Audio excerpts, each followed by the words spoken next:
there is Sure. such hue and cry over sugar prices? Ma'am, first of all, this price rise in last 15-20 days is because of the speculative buying, the panic buying. There is absolutely no problems of the physical sugar availability in the country. We will close the season with almost 35 lakh tons of sugar. There was a perception given that there could be some tightness, which led to panic buying, speculative buying by section of the ecosystem, the market, which I believe was unfounded. Government has also assured the country that we have sufficient sugar in the stock.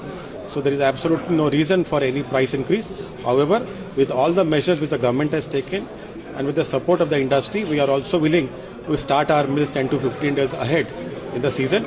So we are sure that these things will come to a normalization very soon.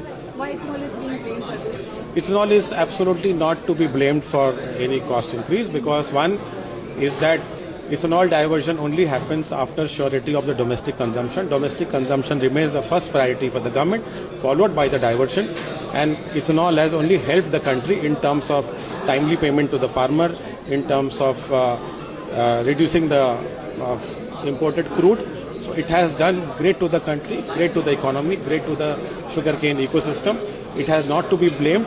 And as I said, when there is no problem of a physical availability of sugar, why to blame ethanol for it? So ethanol is not to be blamed for any sugar increase, sugar price increase. So you said prices will go down, in the coming days. When is going to happen? No, we are hoping that the prices will go down because we have seen today, since today, there is a trend that the ex-milk prices have started going down. So we are hoping that the effect of this will also come on the retail prices and the prices will rationalize.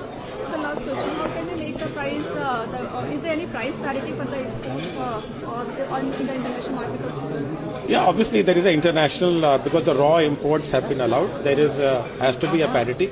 I believe mills will take their own decision depending on the international parity. I believe the international market will have to align as far as the price is concerned so that we are able to import the raw sugar. So how is the crop size? How the crop is despite the challenge? Very, very early to say about 26-27 crop because we are yet to see the impact of the deficit monsoon. As of now, we have not seen any physical evidence of any impact. However, it is a bit early. Maybe 20 days later, we will be able to give you more accurate picture on how the crop is looking for the next year. So can we say the price rise these days was artificial and the stocks we have are sustainable? Yes, we have sufficient stock in the country, and I don't think that the price increase is natural.